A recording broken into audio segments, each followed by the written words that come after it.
A very warm welcome to the program. Thank you very much for staying with us. Now, you can also catch us live on www.bernama.com web TV if you're on the go. Right, joining me today, as always, Mika Raj. How are you today, Mike? I'm fine. How are you? How's the fasting so far? Getting on very well, alhamdulillah. Yeah, alhamdulillah. Good, good. Right, now, Mike, let's talk about, let's zoom in straight to the TPPA.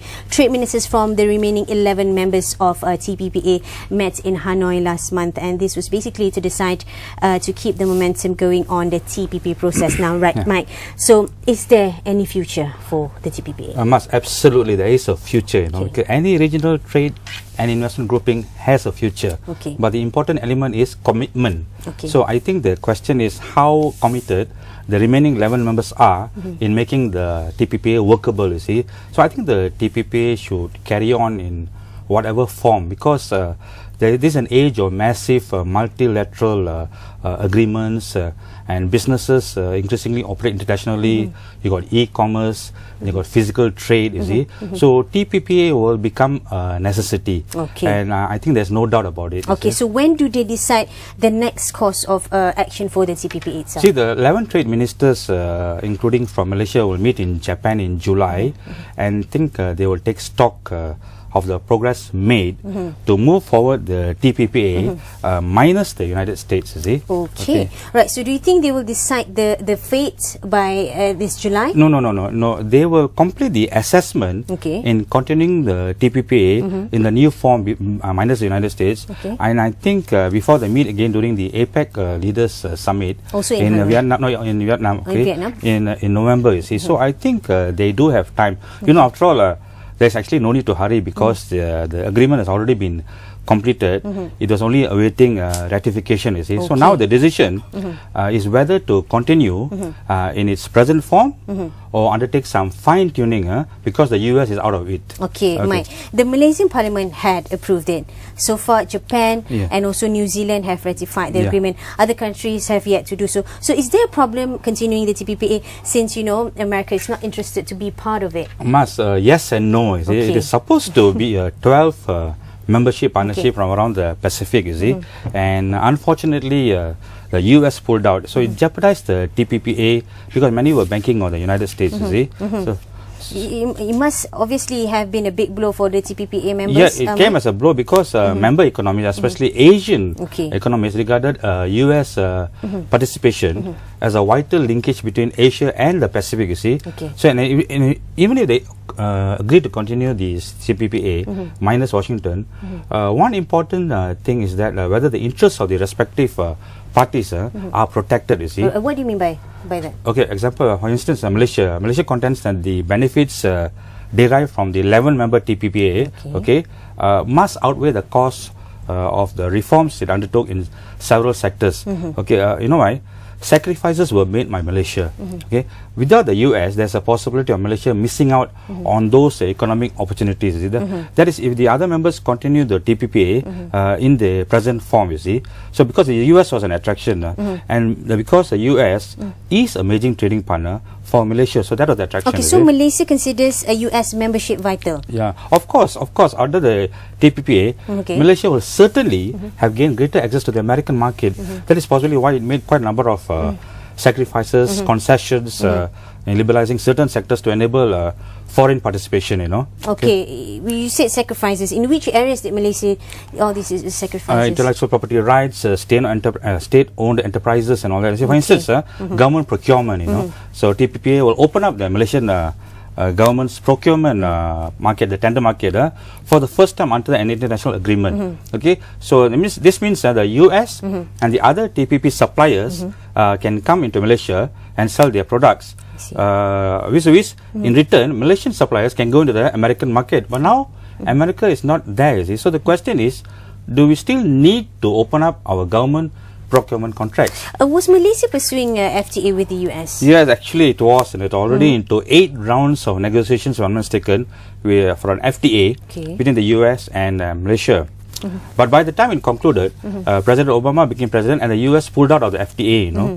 So with President Trump in, he did almost the same thing as his predecessor, pulling America out of it, but in a more dramatic fashion and affecting a lot more countries. So in both cases, Malaysia lost out, especially in formulating a trade deal with certainty with the US, Mike, how important is TPPA to Malaysian economy in whatever form? Immensely beneficial because especially for the textile sector, export markets, global supply chains, cross-border trade investments, and simplification of the export procedures, which will also enable our SMEs to compete in the international market. And open regionalism must, though not quite the ultimate antidote, is a prerequisite for raising living standards, you see. Right. Okay, Mike. Thank you very much for that. We are going to take a short break, Mike. Thank you very much. And after this, when we come back, Mike will be talking to Maria Castillo Fernandez, the ambassador and head of the European Union delegation to Malaysia on EU-Malaysia relations. So stay tuned, don't go away. You're watching BizTalk.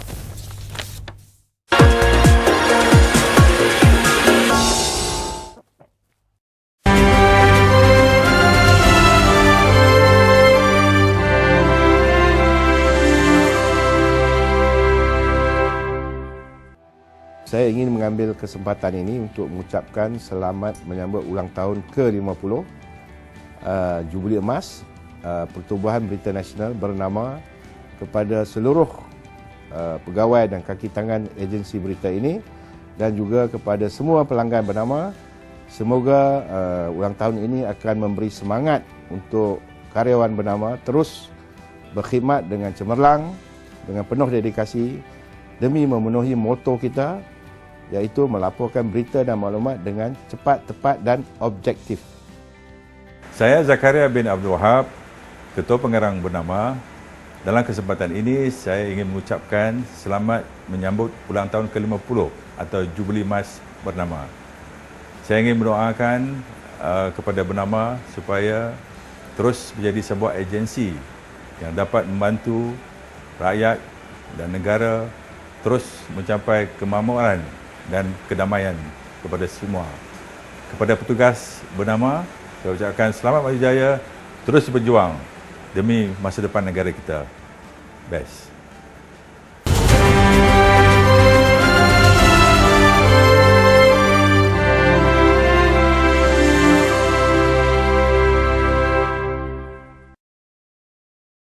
The Nation, a talk show from the Current Affairs desk with in-depth conversations on health, women, property,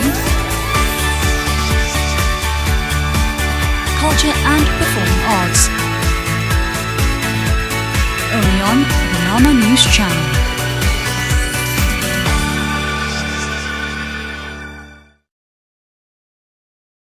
Apakah itu pengurusan strata? Pengurusan sesuatu bangunan berstrata bermula setelah sesebuah pemajuan menyerahkan pemilikan kosong kepada pembeli serentak dengan hak milik strata. Pengurusan skim tersebut akan dilaksanakan oleh pemaju, JMB atau MC. Meskipun tanggungjawab pengurusan sesebuah skim itu jatuh ke atas mereka, pemilik juga harus melaksanakan kewajipan dengan menjelaskan caj penyelenggaraan yang ditetapkan. Kegagalan dalam menunaikan tuntutan ini akan menyebabkan pengurusan tergendala dan menyulitkan penghuni, dan kad akses pemilik juga boleh disekat. Nama dipaparkan di papan notis, dihalang menggunakan harta bersama, harta alih boleh disita dan boleh didenda di bawah Akta Pengurusan Strata 2013. Caj penyelenggaraan adalah tanggungjawab bersama bagi memastikan pengurusan strata yang berkualiti dan sempurna. Untuk maklumat lanjut, layari www.kpkt.gov.my.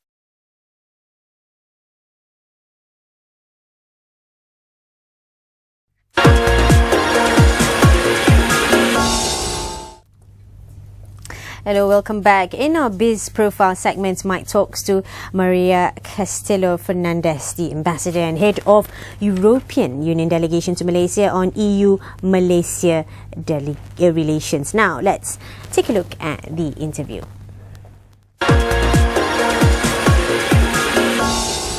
Hi, Ambassador.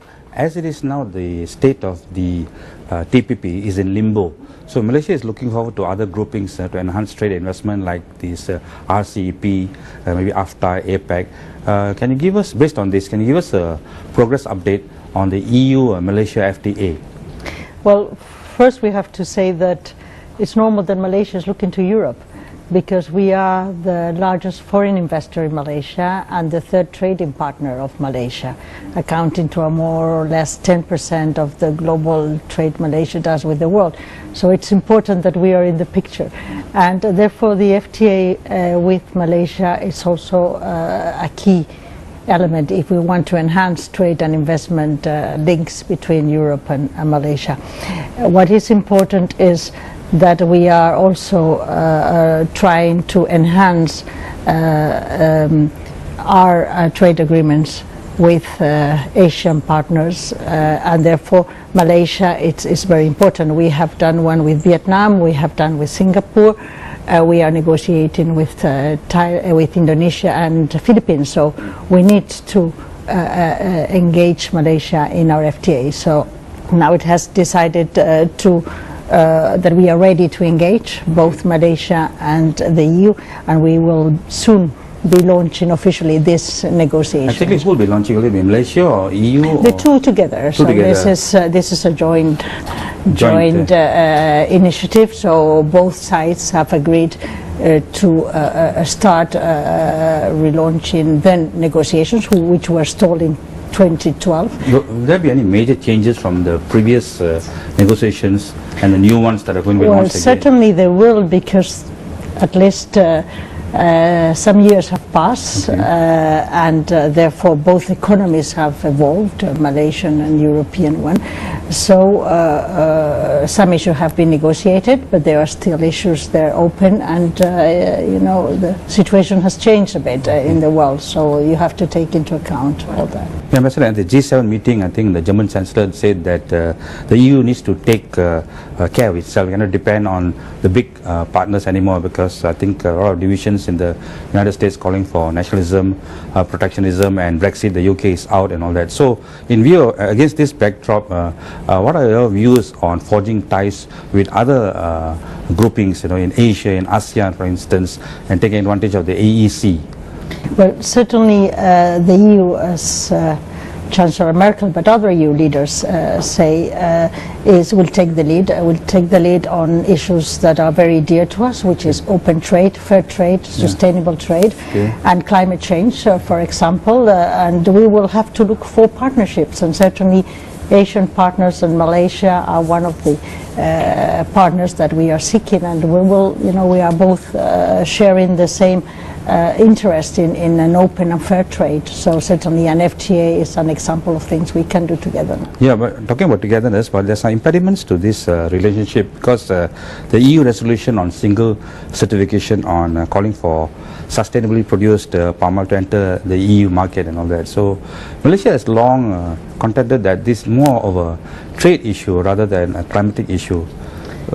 Well, palm oil is a very important export from Malaysia to the EU. It counts for 5% our imports from Malaysia, but we are still the biggest market for palm oil from Malaysia, and that is important. And there is the European Parliament resolution reflects a debate that there is going in Europe about sustainability, about environmental challenges, deforestation.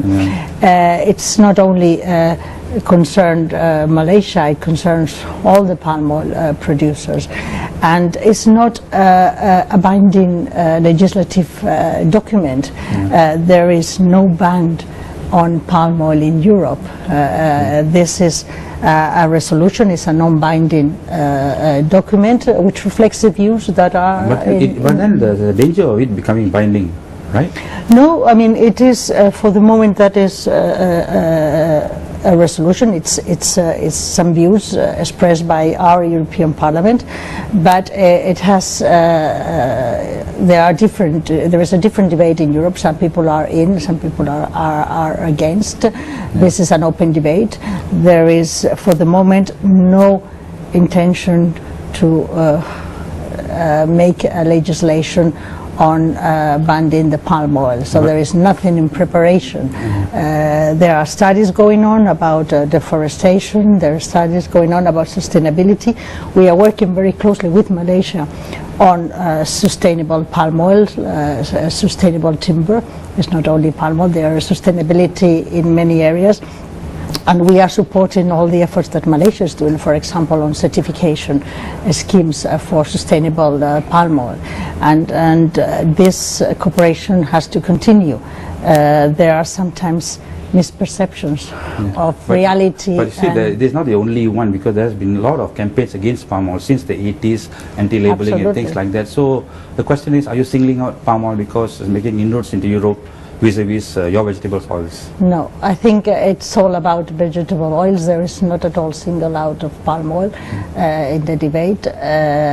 For the moment, as I said, this is a debate ongoing. You said it yourself, it comes and goes.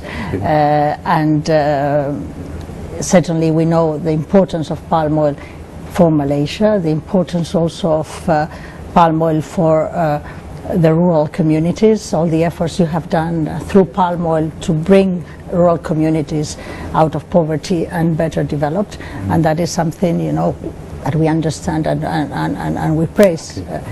And the debate is there, but I think your minister is going to, Minister Ma is going to Brussels soon. I think that way of engaging in a dialogue with European institutions and leaders in this issue is very important. Okay, Ambassador, thank you very much. Well, let's take a short break. Don't go away. Stay tuned. Biz Market is coming up next. Stay tuned.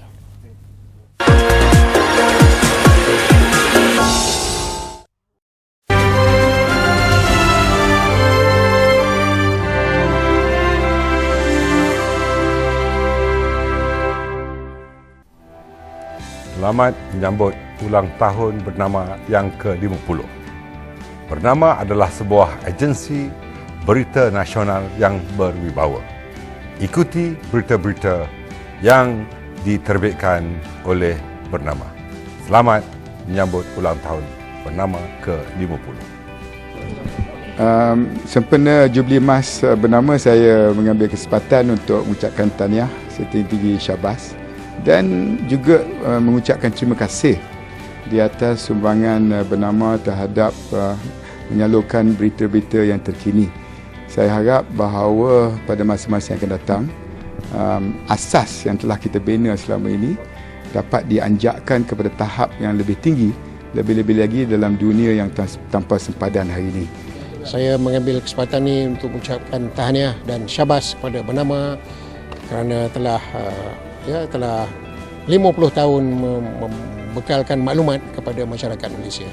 Kami amat bangga dengan saluran berita nasional Bernama dan saya harap dan saya ucapkan selamat maju jaya kepada Bernama.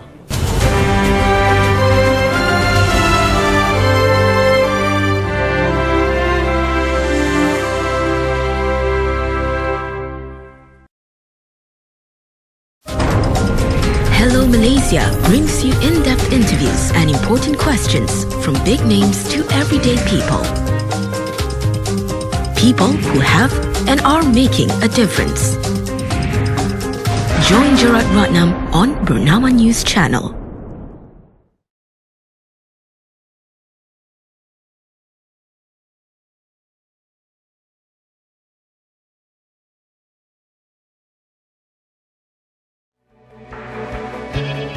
Brings you the latest in current affairs, lifestyle and entertainment, as well as one-on-one discussions with fascinating personalities.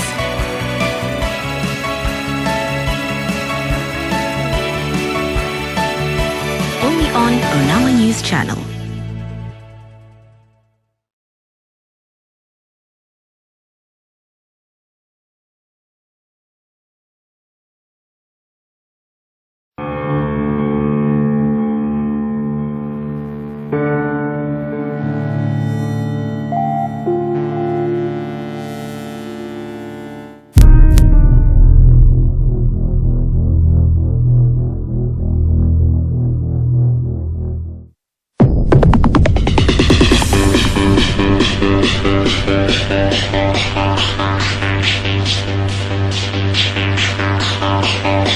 Woi,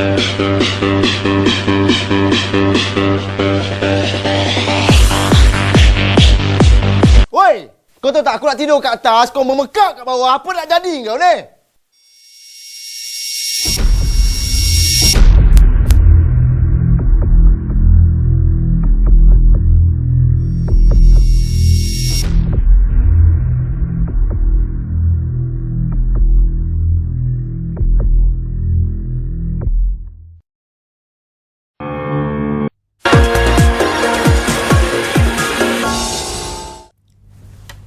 Hi, welcome back. Now for the last segment, we will be talking about Bursa Malaysia's performance and also this week and also what to expect next week. Right, today we have Nazatul Shahzah Shukur, professional member of Malaysian Association of Technical Analysts, or also known as MATA. Thank you very much. You're here today to walk us through the weekly market report. Shahzah, how are you? Yeah, I'm fine. Thank you. Thank you for having me. All right. Thank you very much for being here, taking your time off being here with us.